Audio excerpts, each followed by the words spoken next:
Portão C aberto, bem-vindos ao programa da TV UFMG na Copa 2014, a Copa no Brasil. A gente recebe hoje a Débora Helena da rádio UFMG Educativa. Bem-vinda, Débora. Qual que é o seu destaque? Boa noite, Pablo. Boa noite, Décio. Meu destaque é o Grupo D, chamado Grupo da Morte, que de Grupo da Morte só foi para as outras seleções, menos para a Costa Rica, que está jogando um futebol bacana, defensivo, mas com elementos surpresas, e eu acho que ainda vai longe nessa Copa. Bom, também recebemos o jornalista Décio Diniz. Bem-vindo, Décio. Qual que é o seu destaque? Boa noite, Débora.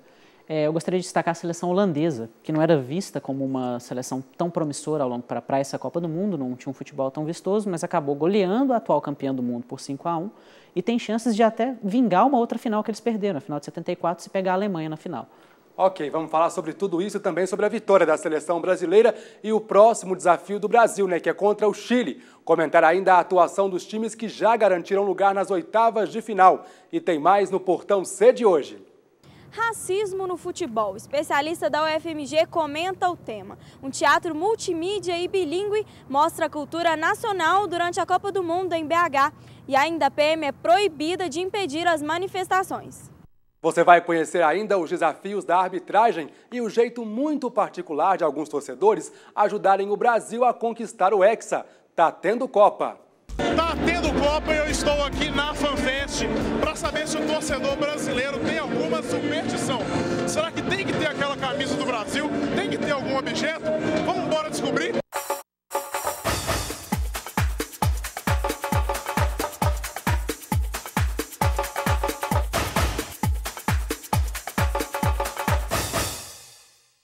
Hora de definição, começamos a conhecer as seleções que avançam às oitavas de final da Copa do Mundo, uma delas a seleção brasileira, por isso vamos começar falando da atuação do Brasil e o caminho para a nossa seleção conquistar o tão sonhado Hexa, O Brasil jogou contra Camarões, venceu 4-1, e aí, convenceu, conseguiu melhorar o desempenho em relação aos outros jogos, o que acharam? Pablo, melhorou, mas ainda não é o ideal. Eu acho que o resultado de 4-1 não condiz com o que foi a partida. O Brasil começou muito mal, saídas de bolas ruins, marcação. O Daniel Alves está tendo muita dificuldade, está sendo a avenida Daniel Alves. O Brasil melhorou, principalmente no segundo tempo, quando entrou o Fernandinho no lugar do Paulinho, que deu maior movimentação. Mas ainda tem que melhorar, o Filipão tem que mexer. Eu daria uma oportunidade para o Maicon na lateral. Eu acho que o Daniel Alves está deixando um espaço ali que não pode ser deixado. Eu ressaltaria esses dois pontos. Porque o Daniel Alves é um lateral que não marca e a gente está numa seleção que, francamente, não tem goleiro. O Júlio César é um goleiro muito ruim, é um goleiro que não passa segurança, que cometeu um erro nesse último jogo contra Camarões, porque bola na pequena área tem que ser interceptada pelo goleiro, e ele não interceptou e a gente acabou tomando o gol. E em relação a esse jogo contra Camarões, eu acho que a seleção deu uma evoluída, principalmente no sentido de o Luiz Gustavo sair mais, ousar mais, tanto que o passe para um dos gols do Neymar foi dele. Concordo com ela, eu acho que o Paulinho ainda não mostrou a que veio e eu, sinceramente, não esperava que ele mostrasse, porque o Paulinho realmente não é um jogador que tem tido uma temporada muito boa. É reserva no 6º colocado da Premier League, que é o Tottenham. E enquanto isso, você tem um jogador que é o Fernandinho, que joga na mesma posição, muito melhor, diga-se de passagem, tem feito uma temporada mais vistosa no Manchester City, atual campeão inglês, e que não tinha recebido oportunidades até então, e quando recebeu, mostrou serviço e fez um gol. E ainda deu passe para outro. Pois é, os números do Fernandinho são incríveis, Com pouco tempo aí de jogo, mostrou muito mais do que os outros. Está na hora, então, dele entrar, de ser o titular? O que vocês acham? Eu acho que sim. A gente tem aquela questão de time que está ganhando não se mexe, mas eu acho que a partir desse momento das oitavas de final tem que mexer sim, Pablo, porque perdeu tá fora. Então o Brasil não pode errar, não pode continuar cometendo os mesmos erros que vem cometendo desde o jogo contra a Croácia. Tem que melhorar, não tem uma criação efetiva. Quando o Neymar e o Oscar estão muito marcados, a bola não chega para o Fred, então não tem como fazer gol. Então acho que tem que melhorar. Eu também daria talvez uma oportunidade para o Hernanes ou o Williams ali no meio no meio de campo, para melhorar essa criação, porque sem criação não tem gol, assim. Ficar dependendo sempre do Neymar, que é impossível também, não é bom. Na hora que a gente precisa dele, ele vai aparecer, assim como tem acontecido com a Argentina e o Messi. Mas se marcou o Neymar, fica complicado. Inclusive o Filipão comete um erro muito grotesco, na minha opinião, que é colocar o Neymar como um homem de criação. O Neymar é atacante de origem, ele não é um homem de criação. O Brasil tem jogadores de criação, o Hernani tem características de criação, como você bem ressaltou, o próprio Ramires tem alguma coisinha aqui e ali, o Fernandinho não, o Luiz Gustavo não, são volantes mais presos, mas o Fernandinho tem uma boa chegada. Eu acho que o problema está na convocação. Eu acho que deixou-se de convocar algumas pessoas que poderiam estar lá e não estão, como o Felipe Coutinho, que é camisa 10 titular do Liverpool, um dos maiores times da Europa. Ele não recebeu chances na seleção e é um jogador característico de criação. Então, eu acho que esse ter problema na criação é um problema que vai ser difícil de ser solucionado ao longo da Copa. Acho que o Brasil vai ter que se adaptar a essa falta de um homem de criação. Sei lá, tentar explorar mais as laterais. Camisa 10, né, efetivo. É, um camisa 10 de verdade. Tentar explorar um pouco mais as laterais. Eu acho que o Maicon, está na hora do Maicon entrar, para ele cobrir a subida dos alas, dos pontas, o Hulk, o Oscar, até o Neymar subindo pelas pontas. Mas eu não acredito que dá para solucionar esse problema da criação a partir do meio de campo. Nem mesmo com o Hernani, que o Hernani não é um armador de ofício, ele é um volante também. Até porque foi o que você disse, né? Se a gente ficar dependendo sempre da boa fase do Neymar, pode ser perigoso. Exatamente. E também, como ele é a referência do Brasil, as outras equipes, principalmente nessa fase das oitavas e o mata-mata, vão começar a marcar ainda mais o Neymar. Então, se a gente anula o Neymar, o Brasil fica sem aquela movimentação ali no meio de campo, e aí as jogadas não saem, a gente não faz gol, e é complicado. E é aquela coisa, quem não faz, leva no futebol, né? A gente tem essa história. Então, eu acho que o Filipão tem que ficar atento, tem que mexer sim. Ele tem aquela coisa que ele não gosta de mexer na equipe dele, mas tem que mexer, tem que se adequar. O Filipão tem aquela história do homem de confiança, né? Mas nem sempre o homem de confiança é um bom jogador. Mas se classificou, vai enfrentar o Chile, né, no próximo sábado agora. Vamos dar uma olhadinha no que a imprensa estrangeira, principalmente a chilena, tem dito sobre o jogo. O jornal La Quarta trouxe hoje a manchete: Neymar se diverte antes de partida contra Chile. O jornal descreve o dia de folga da seleção brasileira e da chilena, que se hospeda aqui na Toca da Raposa. O El Gráfico se mostra apreensivo e relembra o histórico negativo em relação aos confrontos contra o Brasil em Copas do Mundo. Na manchete, o título Outra Vez Brasil, as terríveis histórias do Chile diante da seleção brasileira. O que esperar desse Chile? É um adversário mais difícil do que os outros 3 da primeira fase? É mais difícil, é melhor, mas eu ainda prefiro pegar o Chile do que pegar a Holanda. Lembrando no histórico da Copa do Mundo, de eliminações está em 2-2, né? 2 para o Brasil, eliminando a Holanda, e 2 para a Holanda, eliminando o Brasil. Mas na última Copa, a Holanda acabou com o nosso sonho, e eu acredito que o Sneijder e o Júlio César não podem estar os dois no mesmo campo. Então, eu prefiro pegar o Chile. É uma seleção sul-americana, a gente conhece melhor o futebol, até mesmo porque tem jogadores de lá jogando aqui, como o Valdívio, o Vargas, mas para mim é melhor pegar o Chile. Filipão reclamou do Chile, né? Disse que preferia pegar outra seleção menos o Chile. Isso mesmo? Concorda com ele? Eu não acho que é para tanto. Eu acho que o Chile é uma seleção boa, que bota medo, tem um estilo de jogo vistoso, até pela característica do técnico, o Jorge Sampaoli, que era treinou a Laú, fez aquele time da Laú que se destacou na América. Mas eu acho que o Chile, dos adversários possíveis daquele grupo, que as pessoas esperavam, ficou entre Chile, Holanda, Espanha, qual dos 3? A Espanha acabou sendo a decepção. O Chile era o melhor. Eu preferia que pegasse a Austrália, né? Mas não tinha como. Então, entre esses 3, eu prefiro o Chile, apesar de achar que alguns jogadores, os que jogam no Brasil, Valdívia e Vargas, podem ser os que mais incomodam, porque eles conhecem o estilo do Filipão, conhecem o jeito do brasileiro jogar. Então, eles estão municiados de mais informação sobre o nosso futebol. Mas eu não sei, eu acho que não é para tanto o medo em relação ao Chile. É uma seleção que dá medo, mas não... Bom, mas não são apenas os chilenos, não, viu, que estão de olho na seleção brasileira. Parece que a Argentina não está muito animada em enfrentar o Brasil em uma possível final, não. Com a manchete Nem Problema, o jornal Olé destaca a atuação do craque no jogo contra Camarões e alerta o Chile em relação à qualidade do nosso principal jogador. Pensando assim, o Chile tem de fazer o quê para poder marcar o Neymar? Ele tem tido mais liberdade e a tendência agora, a partir de agora, é de que ele seja mais visado? Eu acredito. Cada fase que o Brasil for passar, o Neymar, como é a referência, ele vai ser ainda mais marcado. Eu não acho que o Chile vai deixar o Neymar jogar solto, assim, não, porque sabe que se a bola cair no pé dele, ele tiver a oportunidade de limpar o lance, chutar, ele vai fazer. Então, eu acho assim que o técnico Sampaoli vai ficar de olho no Neymar, vai deslocar alguém só para marcar o Neymar, eu acho que ele vai fazer isso. Vamos ver, né? Mas é aquela coisa, o Neymar tem estrela, é um bom jogador, acho que ele também pode sair dessa marcação, conseguir vencer isso e continuar fazendo um bom futebol que ele está tendo. Porque é o diferencial do craque, né, nessa hora. Eu acho que desses craques que são mais visados na Copa, Cristiano Ronaldo, Neymar e Messi, o Neymar foi o que mais jogou até agora. Então, ele provavelmente vai ser o que mais vai chamar marcação daqui para frente. Eu acredito que talvez ele seja mais marcado, talvez ele sofra mais faltas.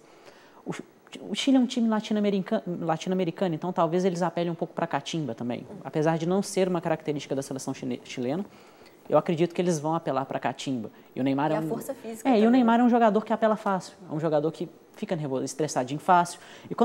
Mas o lado bom do Neymar, o que eu acho engraçado nele, é que diferente de alguns jogadores brasileiros que batem quando são provocados, o Neymar melhora o futebol dele quando ele é provocado. Ele começa a chapelar, ele começa a canetar, ele deixa o futebol dele mais vistoso e usa isso para se vingar das provocações, para se vingar da marcação pesada. Você falou muito da catimba aí, eu vou chamar o próximo VT, que é justamente sobre a arbitragem. Muita gente tem acompanhado com bastante atenção a arbitragem na Copa do Mundo. Também não é por menos, né?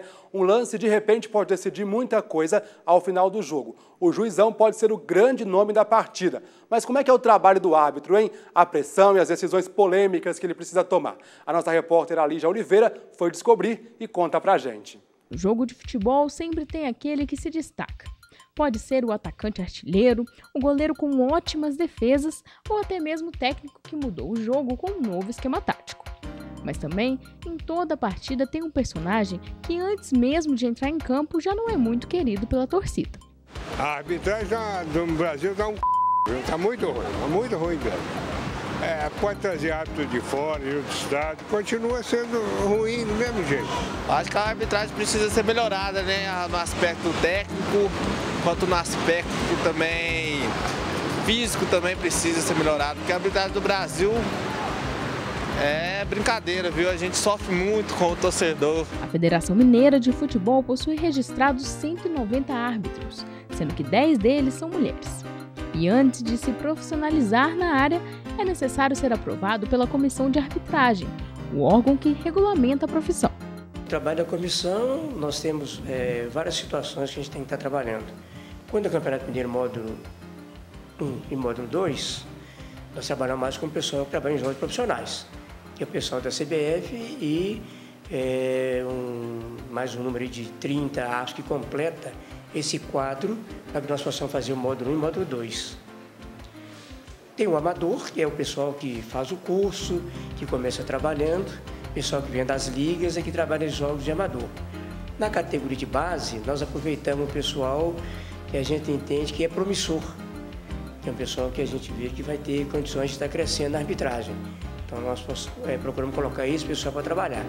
Mas para que eles possam estar trabalhando, eles têm que passar um teste físico que é feito lá na UFMG, lá no CTE. Então, passando esse teste físico, que é o da FIFA, eles começam a trabalhar nessas categorias, para que, dentro de algum tempo, possam chegar no módulo 1 e módulo 2. Dependendo do tempo de federação e da qualidade do árbitro, os degraus que eles vão subindo ao longo da carreira deles aqui na federação, é que a gente vai aproveitando no quadro A e B, até chegar ao quadro nacional, que é a CBF. Também conhecidos como juízes, eles têm como função ser a autoridade máxima na partida, fiscalizando e, se necessário, penalizando jogadores, comissão técnica ou até mesmo os gandulas. E a paixão que todo torcedor brasileiro carrega pelo esporte faz com que eles sintam a pressão dentro e fora dos campos.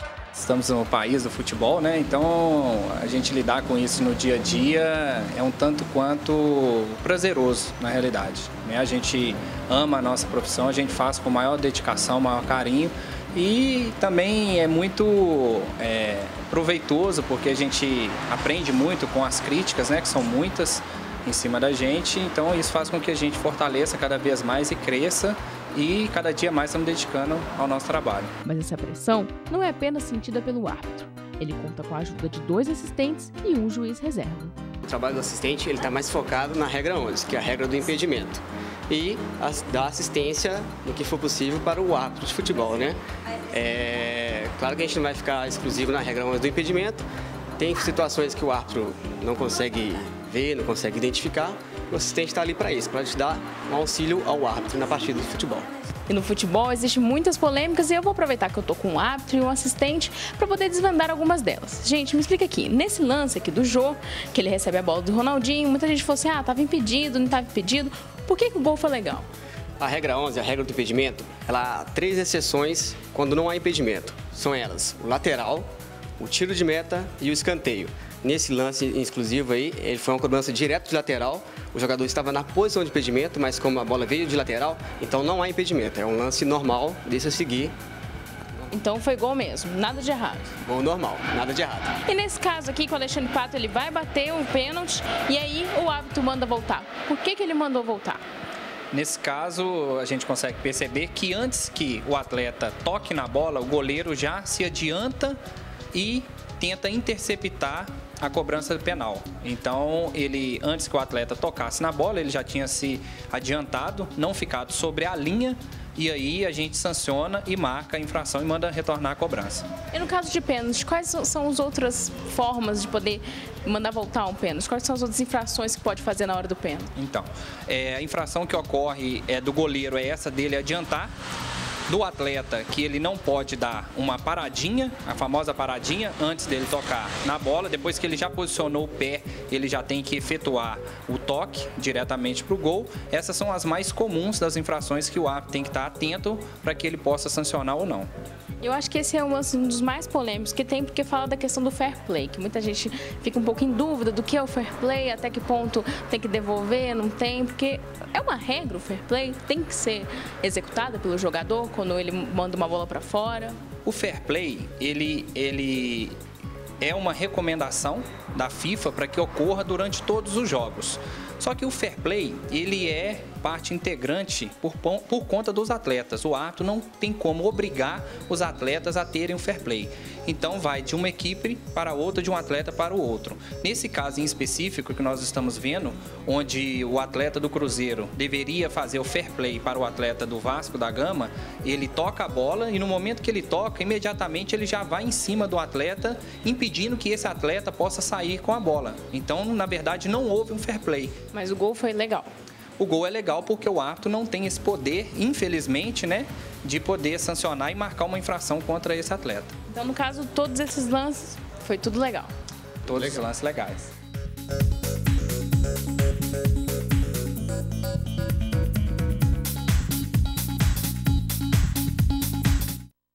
Bom, tá aí a arbitragem, né? Sempre motivo de muita polêmica, discussão.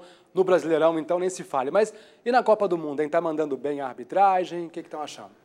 Eu acho uma arbitragem relativamente boa até agora. Uma arbitragem que está sendo econômica nos cartões. Até agora acho que só teve um cartão vermelho, né? Que foi o Marquísio. Eu não lembro de outro. Hoje teve um jogador do Equador que foi expulso. Não, teve o Palácios no jogo de Honduras e França. Poucos cartões. Também. É uma arbitragem que está deixando o jogo correr mais. Eu fiquei um pouco decepcionado, mas ao mesmo tempo era algo que eu já tinha consciência, já esperava que acontecesse, pela baixa quantidade de árbitros brasileiros na Copa. Só tem o Sandro Meirahit. Eu gostaria que tivesse mais, mas eu não esperava que tivesse mais, porque a arbitragem brasileira é muito mal formada, é uma arbitragem polêmica, contestada. E o Sandro Meirahit, ele é um dos árbitros mais contestados no Brasil, principalmente porque ele é sem critério. Ele deixa de marcar pênaltis claros e marca uns pênaltis que não existiram. Umas faltas que existem, ele deixa de marcar, outras não existem. Então, principalmente aquele lance 2010, Cruzeiro e Corinthians, que ele marcou o pênalti para o Ronaldo, em cima do Ronaldo, e tirou praticamente a chance do Cruzeiro ser campeão naquele ano. Então, mas os erros são erros normais. Eu acho que não é algo espetacular, algo fora de jogo mesmo. Né? E a tecnologia da linha do gol ajudou muito. Assim. Já teve algo viu o gol da França, né?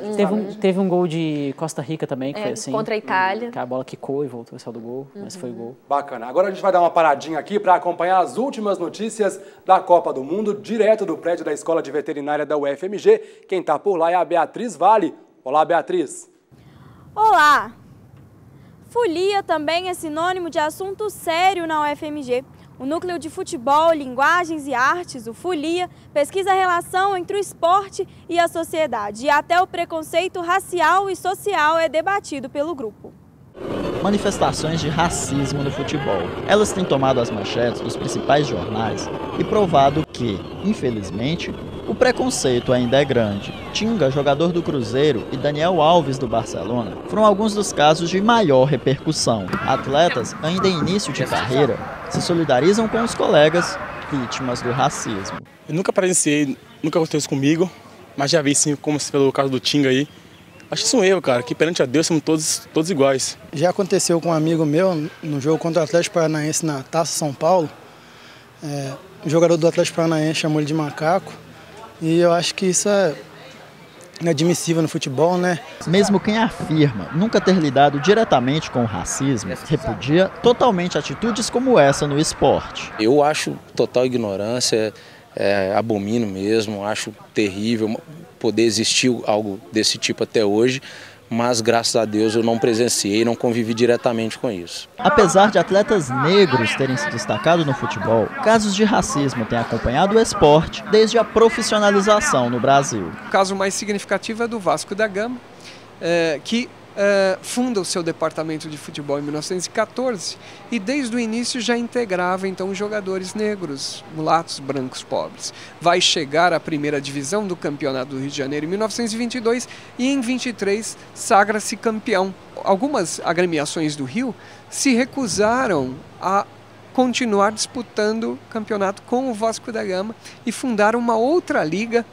para excluir o Vasco da Gama. O preconceito não é uma exclusividade do futebol, e o desafio maior é tirar o racismo não só dos estádios, mas da sociedade. O problema é a sociedade combater já em todos os âmbitos da vida o preconceito, para que ele não aflore também no futebol. A Justiça determina que a Polícia Militar de Belo Horizonte não impeça as manifestações contra a Copa do Mundo. Uma liminar da Justiça determinou que a polícia não prejudique protestos ou questionamentos à Copa do Mundo. Na prática, os militares não vão poder cercar os manifestantes, como ocorreu no último dia 14 de junho na Praça 7 e no dia 17 na Praça da Savassi, durante protestos. O juiz responsável por essa decisão reconheceu então o direito de liberdade de expressão já prevista na Constituição, que dá voz aos brasileiros por meio de atos pacíficos, mas ressaltou a necessidade de avisar a polícia sobre possíveis protestos nas ruas. Procurada, a Polícia Militar informou que não foi avisada oficialmente sobre a medida. Ainda cabe recurso na Justiça. Matheus Arvelos para o Portão C.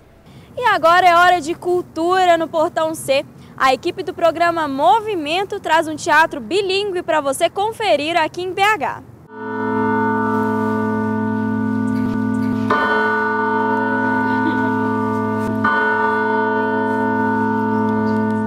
A primeira vontade do Bartami foi pensar tolerância sexual, racial e principalmente pensar que o mundo homossexual, o mundo bissexual, ele não tem arquétipos, né? Assim, sendo que o outro é cheio, né? Assim, no conto de fadas a gente vê milhões de arquétipos, às vezes estereótipos, dependendo da transposição do artista.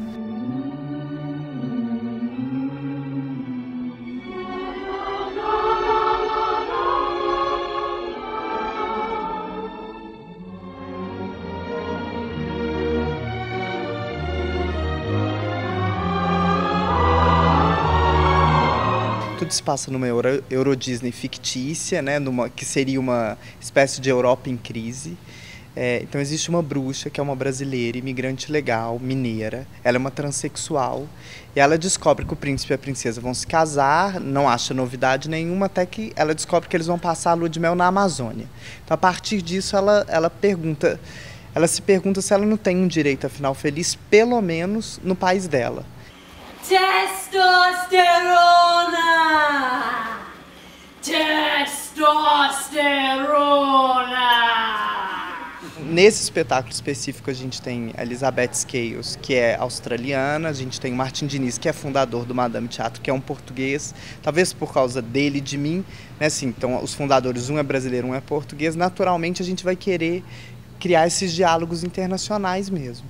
It's important to be collaborating internationally for me as an Australian artist. É importante ser colaborativo internacionalmente, para mim, enquanto artista australiana. Como nós temos visões semelhantes, Madame Teatro e eu, é importante criar essas parcerias internacionais, onde compartilhamos nossa cultura, nossas histórias e nossas experiências nesse reino teatral. In this theatrical realm. Eu vejo um lado positivo da Copa, que é todas essas pessoas do mundo inteiro vindo ao Brasil, para nós brasileiros termos esse contato, estou falando nós civis, é maravilhoso, porque você começa a brincar numa outra língua, você começa a entender melhor a sua identidade, ser até mais patriota, porque tantas pessoas vindo ao seu país, querendo saber da sua cultura. Eu acho que tem esse lado positivo que eu acho que o Madame Teatro tem. Tem um lado que é o lado das manifestações e da forma com que tanto os civis quanto a polícia estão dialogando, não há diálogo. Isso a gente, na última cena, que é o grande final, que ela se passa teoricamente na Amazônia, no Brasil, a gente vai de Gandhi, de Mandela, às manifestações atuais, porque a gente sempre, essa cena final, ela é sempre feita semanalmente, de acordo com o que está acontecendo.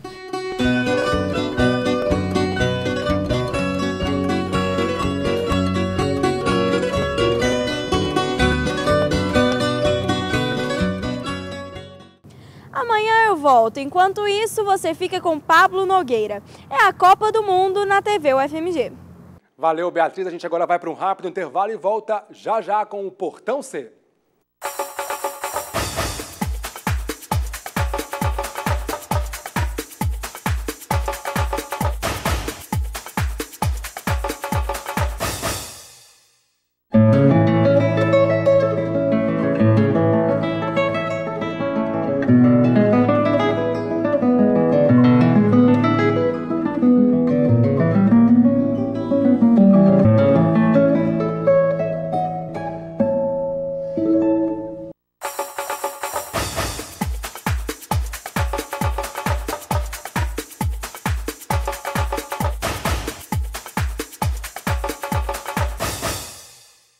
Estamos de volta com o Portão C de hoje, direto da sala de esportes, hoje recebendo o Décio Diniz e a Débora Costa. Vamos falar um pouco sobre os jogos de ontem, né? Começando pela vitória da Espanha. A Espanha estava desclassificada, mas venceu a Austrália por 3-0. O que acharam?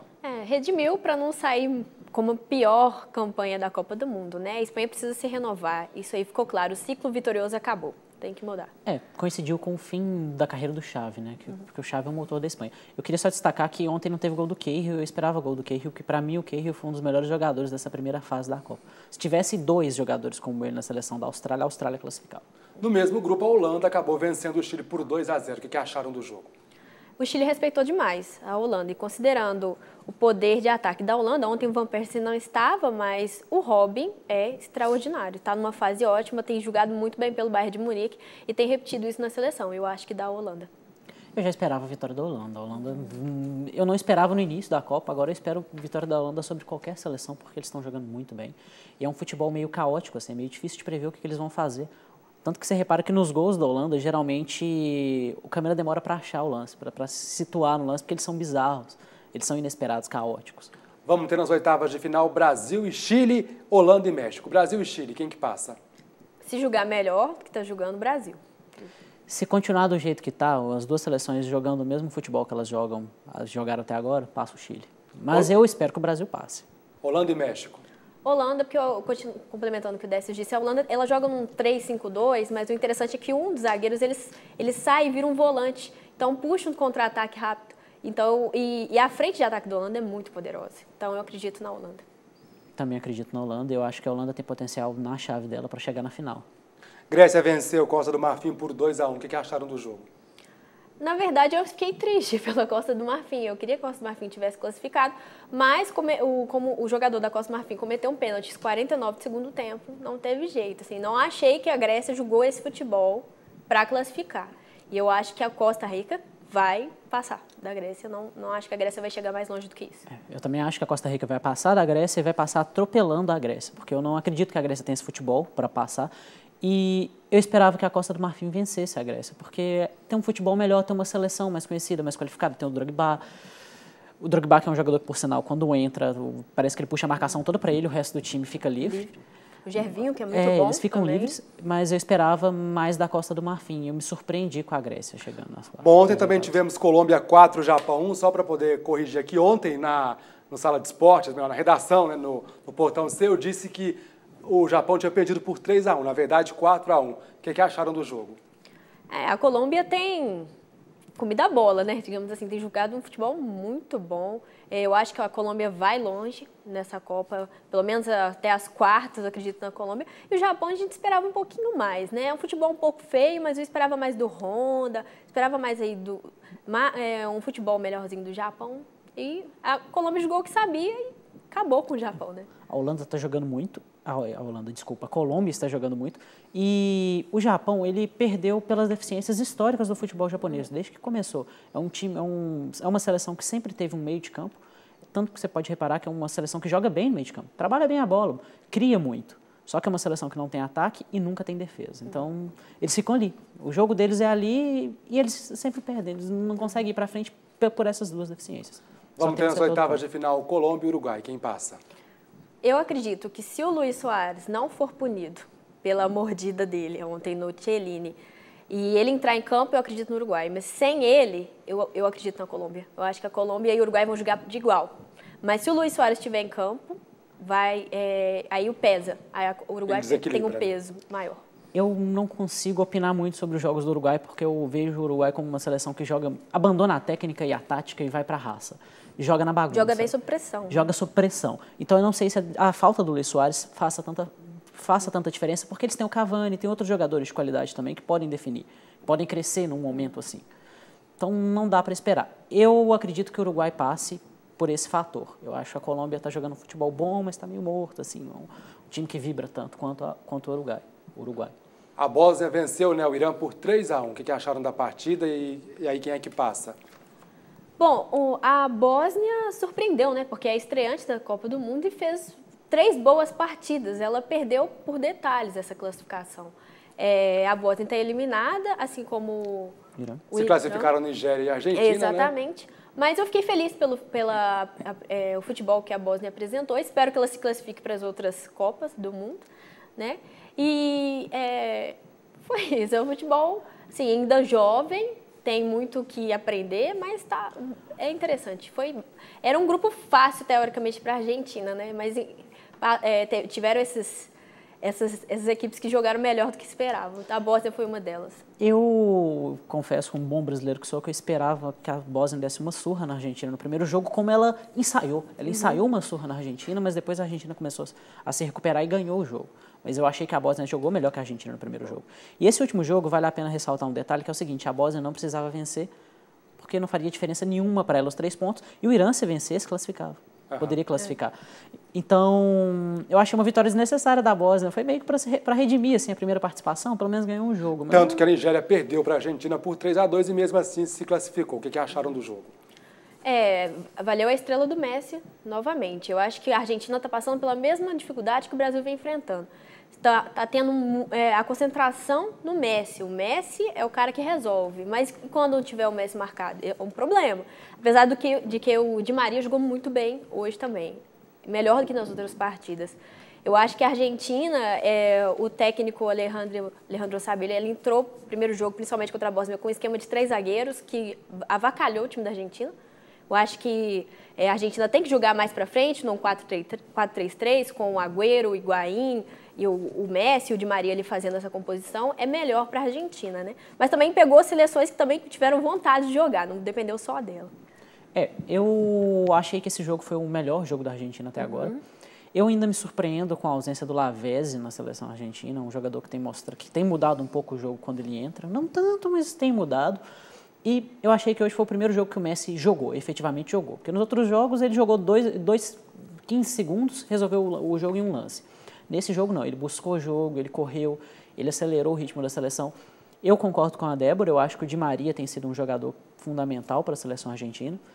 Eu acho que ele tem até dividido bem o peso, porque para mim são os 2 melhores jogadores da Argentina, com o Messi, o peso de carregar a seleção com o Messi. Mas eu, sinceramente, daqui para frente eu não espero muito da Argentina. Eu acho que é uma seleção fraca defensivamente, tem uma defesa fraca. Justamente por isso, acho que ela não ousa tanto no ataque, porque ela fica preocupada em recuar, em voltar, em fazer a recuperação logo.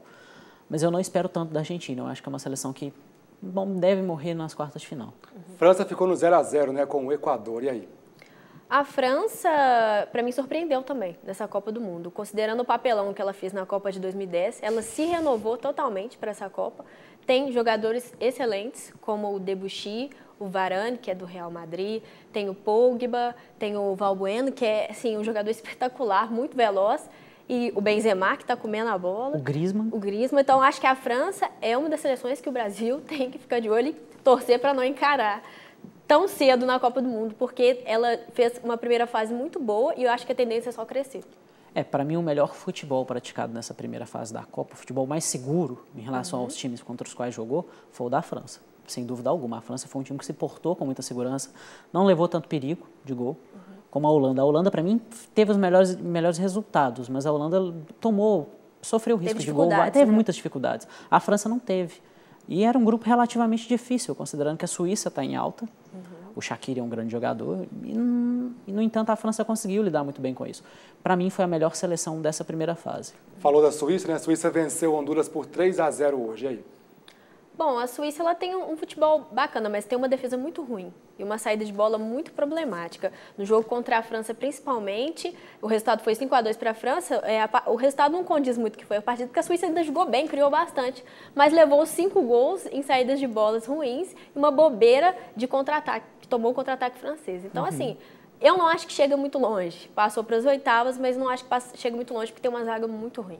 5-2 porque o juiz apitou o jogo na hora que ia sair outro gol, né? Era para ser 6-2. Eu acho que a Suíça é uma seleção relativamente boa, mas eu tenho percebido que eles estão concentrando um pouco a pressão no Shaqiri, que talvez por ser o melhor jogador da seleção, mas eu acho que não deveria ser feito isso. Ele é um jogador que joga muito bem, no Bayern de Munique ele mata a pau, só que é um jogador que joga bem solto. Ele é um jogador que joga bem solto, sem aquela pressão. Quando vem a pressão, parece que ele não lida muito bem com isso. Hoje ele jogou bem, mas era uma seleção que, podemos dizer assim, é uma seleção mais fraca. Não é uma seleção que apresentava tanto perigo. É uma seleção mediana. Então, talvez por isso ele tenha jogado melhor. Mas é uma seleção que me decepcionou, esperava um pouco mais. Nas oitavas de final, a Suíça enfrenta a Argentina. E aí, quem é que passa? Eu acho que a Argentina, pela tradição também da Argentina, bicampeã mundial, tem o Messi, o Di Maria, que os dois são os melhores do time. Tem que melhorar ainda um pouco o futebol, mas acho que a Argentina avança para essa fase. Eu também acho que a Argentina avança e justamente pelo fato de a Suíça estar se mostrando uma seleção que teme outras camisas. Que não tá suportando tão bem a pressão. Jogou contra a França e parece que sumiu, eles apagaram em campo. Então, eu acho que a Argentina passa, a Argentina tem mais camisa, tem uma tradição maior e tem jogadores com maior poder de definição em campo. E é um jogo de duas seleções com zagas fracas, né? Com zagas fracas. Vai ficar concentrado no meio de campo ali. Nigéria e França, para poder terminar, quem é que passa? França. Eu acredito. A Nigéria tem um futebol de força física, né?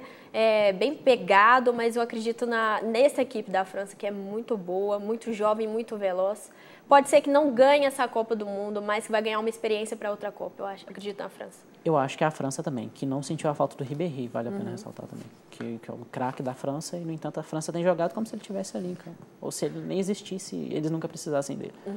Ok, agora é hora de chamar a redação, quem está por lá, apostos, e traz as últimas notícias do dia e também a participação dos internautas nas redes, é o Leonardo Ribeiro. Boa noite, Léo. Olá, Pablo. Boa noite a todos. Aí vocês já estavam até adiantando o assunto, né? Hoje foram muitos jogos decisivos, né? Tá acabando a fase de grupos. E hoje o destaque foi o craque Lionel Messi, que marcou esses 2 gols pela vitória da Argentina contra a Nigéria de 3-2, né? Com esses 2 gols, o Messi empatou com o Neymar na artilharia da Copa do Mundo. E do lado da Nigéria, quem fez os gols foi a verdadeira musa da Copa, né? Brincadeira à parte, né? Porque quem fez o gol mesmo foi o atacante nigeriano, que tem como sobrenome o Musa. E ele foi o primeiro jogador da Nigéria a marcar mais de uma vez em uma Copa do Mundo com essa camisa da seleção. E a brincadeira que tá rolando é que até um jogador da Nigéria fez mais gols que o craque português Cristiano Ronaldo. E apesar dessa derrota da Nigéria pelos hermanos, eles classificaram graças à derrota do Irã pela Bósnia. E já é de praxe, né? Jogo na Arena Fonte Nova, como em Salvador, como foi o caso de Irã e Bósnia, tem que ter muitos gols, né? E mais uma vez, não decepcionou, foram 3-1 para a Bósnia. Mas infelizmente não deu para as duas seleções, né? Como vocês já falaram, passa para a próxima fase, Argentina e Nigéria. E só voltando a falar desse jogo de Argentina e Nigéria, que aconteceu no Beira-Rio, lá em Porto Alegre, isso motivou uma invasão de argentinos aqui no Brasil, né? O estádio Beira-Rio, só para vocês terem uma ideia, ele tem capacidade para 43.394 pagantes. E o público argentino foi 25 mil pessoas. Bastante, né? Mas e se você acha que isso já ocupou a cidade de Porto Alegre, se engana, porque estima-se que pela cidade 60 mil argentinos também já tomavam as ruas. Muita gente já não sabia mais se estava na capital gaúcha ou se estava em Buenos Aires. Sobre essa Copa, uma coisa que tem chamado muita atenção é essa animação de todas as torcidas e tem servido também como um puxão de orelha para a seleção brasileira, né? Eu mesmo andando pelas ruas aqui de Belo Horizonte já vi muitos tititi, lelele ou gritos de Colômbia e vários outros cantos da torcida da Argentina e os brasileiros insistem naquela velha canção Eu sou brasileiro com muito orgulho, com muito amor, né? Teve até um grupo de torcedores que já atinou para isso e até já começaram a compor novas canções para ver se emplaca com a torcida, né? Teve gente até brincando que canta Ai Se Eu Te Pego, que é essa música do Michel Teló, que é conhecida por muitos europeus, mas não canta Eu Sou Brasileiro por muito amor, né? Aí será que dá pra gente poder aprender alguma dessas canções até sábado no jogo contra o Chile? Uma das músicas até que eles destacaram aí é Explode Coração, né? Que é Explode Coração na maior felicidade. Acho que essa é facinha, né? Dá pra gente poder aumentar o nosso repertório. E a partir deste sábado, a Copa do Mundo ganha um novo fôlego, pega fogo, né? Porque agora é mata-mata. E de olho nisso, assim, nessa questão de rivalidade entre as torcidas, a FIFA já está repensando a ideia de vender bebidas alcoólicas em jogos que ela tem considerado violentos, né? Para poder fazer essa proibição, a FIFA está autorizada pelo próprio regulamento da Copa do Mundo, mas ela só faz essa proibição de venda de bebidas alcoólicas se os órgãos públicos de segurança solicitarem. Até então, nenhuma solicitação, mas eles estão de olho, né, no clima das torcidas para poder ver essa rivalidade toda, né? A FIFA ficou com essa pulga atrás da orelha depois daquela invasão dos chilenos no Maracanã. Bom, e nesta quinta-feira termina então essa fase de grupos, então vamos dar uma olhada nos jogos de amanhã. Nesta quinta-feira, Portugal e Gana, do Grupo G, se enfrentam à 1 da tarde no Estádio Nacional, em Brasília. No mesmo horário, Estados Unidos joga contra a Alemanha na Arena Pernambuco, em Recife, disputando a classificação pelo Grupo G.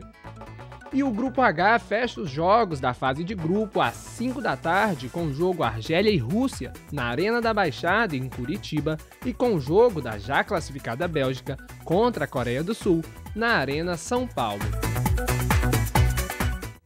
São jogos finais nessa primeira fase, Portugal e Gana, hein? O que acontece nesse jogo? Parece que vai ser um jogo de compadres, principalmente entre Alemanha e Estados Unidos, né? E acaba que o Portugal pode até não se classificar mesmo vencendo. Bom, eu acho que para Portugal está difícil, Pablo. Apresentou um futebol muito ruim, muito abaixo do esperado. Cristiano Ronaldo vem tendo algumas lesões, ele sozinho também não define, não tem como definir, né? São 11 em campo, mas é muito ruim o futebol de Portugal. Eu não acredito que Portugal vai ganhar o jogo, porque Gana ainda jogou super bem contra a Alemanha. Fez um jogo de frente, encarou a Alemanha de frente, que é, para mim, a melhor seleção dessa Copa do Mundo, a seleção mais arrumada. Então, eu acredito que Gana possa ganhar e contar com a sorte para poder classificar. Eu acho que a Alemanha ganha dos Estados Unidos também. Eu acho que, como você bem ressaltou, Estados Unidos e Alemanha é um jogo de comadres. Então, tanto Gana quanto Portugal tem que torcer para a Alemanha vencer. O melhor resultado para as duas é a vitória da Alemanha, porque a vitória dos Estados Unidos classifica os Estados Unidos, em primeiro lugar, e vitória do empate classifica as duas. Então, assim, eu acho que vai dar empate entre as duas, porque não é interessante para nenhuma das duas partir para cima nem recuar. É interessante para as duas ficar onde estão. Mas eu acho que a Alemanha também pode ser que ela jogue melhor, queira vencer o jogo, para poder mostrar o futebol dela, Sim. que é considerado o melhor dessa Copa até o momento, assim, um dos melhores, pelo menos. Eu acho que a Alemanha vai entrar assim, com força para ganhar esse jogo. Pode ser que marque, faça resultado e segure no segundo tempo, né? Vamos ver. Eu torço, na verdade, eu tenho um apreço muito grande pela seleção americana, que eu acho que é uma seleção que tem evoluído muito ao longo das últimas Copas. Participou acho que, se não me engano, das últimas 6 Copas. E tem progredido ao longo das Copas. E a própria paixão dos torcedores norte-americanos mostram isso. Contagia. Né? E, assim, é uma seleção que eu acho que consegue jogar de frente com a Alemanha. Não sei se consegue vencer, mas é uma seleção que consegue emparelhar ali e consegue segurar o jogo. Portugal e Gana vão ter que rezar para que saia um resultado positivo desse jogo de Alemanha e Estados Unidos, uma vitória da Alemanha. Mas eu acho que entre Portugal e Gana, vence Gana, porque Portugal está se mostrando uma seleção apática, que confia muito no estrelismo do Cristiano Ronaldo, que não tem jogado tanto. Para mim, o melhor jogador da seleção portuguesa até o momento é o Nani, mesmo assim ele não tem definido tanto. E a bola não chega, né? A bola Na verdade, não tem Cristiano... criação, não tem criatividade. Não tem criação. E o Cristiano Ronaldo não mostrou que veio também. Então, eu acho que a Gana vence Portugal. E num cruzamento de resultados pode ser que Gana classifique junto com a Alemanha ou então Estados Unidos classifique, mas eu duvido muito de uma classificação portuguesa. Primeiro e segundo colocados desse grupo enfrentam Argélia e Rússia ou Coreia e Bélgica. Vamos falar então sobre esses jogos, né? Argélia e Rússia. Eu acho que da Argélia. A Argélia apresentou um futebol muito bom no último jogo contra a Coreia, no primeiro jogo também contra a Rússia, contra a Rússia não me diga. Contra a Bélgica no Mineirão, deu pressão, né? Deu pressão e perdeu pouquinho por causa da qualidade da Bélgica, que é a melhor seleção desse grupo. Eu acho que da Argélia, a Rússia tem feito o jogo mediano. Assim, a Rússia cria, mas não tem ataque. É um feijão com arroz. E teve a falha do goleiro, acho que foi para mim o maior frango dessa Copa do Mundo. Mas eu espero que classifique em Bélgica e Argélia. Maior frango se o Júlio César não fizer o favor de dar outra. Com certeza. Eu acho que da Bélgica e Argélia também, mas eu acredito um pouquinho no potencial dos russos. Eu acho que eles têm potencial para conseguir um pouco mais do que eles estão fazendo. Então, eu fico em dúvida sobre o segundo colocado. Eu acho que o primeiro colocado do grupo, eu já cravo aqui, vai ser a Bélgica. Bélgica, então, vence a Coreia, Vence a Coreia do Sul, com facilidade, talvez. Se não der para a Rússia, a Copa do Mundo, a próxima é na Rússia, né? Então, ela já está garantida na próxima Copa, né? Vai ser mais fácil. Ok, chegou a hora do repórter Bruno Camargos. Desta vez, ele foi conhecer os torcedores que ajudam a seleção brasileira a vencer os desafios de um jeito muito particular. Tá tendo Copa e eu estou aqui na FanFest para saber se o torcedor brasileiro tem alguma superstição. Será que tem que ter aquela camisa do Brasil? Tem que ter algum objeto? Vamos embora descobrir, mas primeiro vamos dançar, né? E essa peruca aí, é superstição ou você gosta mesmo? Um pouco também, e também tá feia demais, né? Mas é porque vem acompanhando desde a Copa de 94. No primeiro jogo, a gente estava aqui na FanFest. E uma coisa que eu usei que deu certo foi o meu tênis sujo. No jogo que eu vim em casa, eu estava sem tênis, então o Brasil não ganhou. Então minha namorada falou, põe o tênis que vai dar certo. Então estamos aí torcendo o meu tênis ajudar o Brasil a ganhar, com o pé direito aí. Ultimamente eu tô vendo o jogo com a mesma cueca. Que é cueca amarela, que é pra dar sorte pro Brasil. Colocar óculos escuros pra dar sorte pra seleção brasileira. Qual que é a sua superstição pro Brasil trazer esse hexa hoje? Usar roupa íntima das cores da bandeira. Você acha que isso pode trazer alguma sorte pro Neymar, por exemplo? Quem sabe? Neymar, o Hulk, o Fred. Essa peruca aí vai trazer sorte pro Brasil? A camisa do Brasil, sem dúvida. A camisa do Brasil não pode faltar nos jogos da Copa. Se não tiver ela, o que acontece? É camarões! Essa cara pintada aí é pra dar sorte pro Brasil? Sim. Hoje é o Brasil, 4-0 Brasil. Não tem camarões hoje não. O amor pode trazer sorte pro Brasil ser campeão do mundo nessa Copa aí? Claro que vai. Essa bandeira aí, ela não te traz, sabe que ela não te traz sorte, não? Tudo que a gente coloca de verde e amarelo, eu acho que já traz a seleção brasileira pra ganhar pra gente, uai. Os esmaltes da mesma cor, a torcida em grupo sempre é melhor, a energia é muito maior. Uma hexa. Não, só gritar muito e comemorar, já confiar que o hexa é nosso! Estamos feliz agora! Obrigado! Cada vez mais saidinho o nosso repórter, o Bruno, viram, né? Ele só entrevistou a maioria garota. Será que ele saiu ali acompanhado da FanFest, arrumou uma namorada ali? E detalhe, o único homem que ele entrevistou estava de peruca, então é estranho esse critério dele. Gente, vamos falar aqui rapidinho. Superstições, vocês têm alguma? Bom, pro meu time de coração, quando é jogo do meu time, eu só visto uma única camisa para assistir o jogo. Para sair, eu uso outras. Para assistir o jogo, é uma única camisa, assim. Para mim, é a camisa da sorte. Eu também tenho essa da camisa da sorte, que eu sou cruzeirense, mas tem uma outra que é infalível, assim. Eu não ouço o jogo no rádio, porque toda vez que eu ouço o jogo no rádio, eu ligo o rádio e o Cruzeiro toma um gol.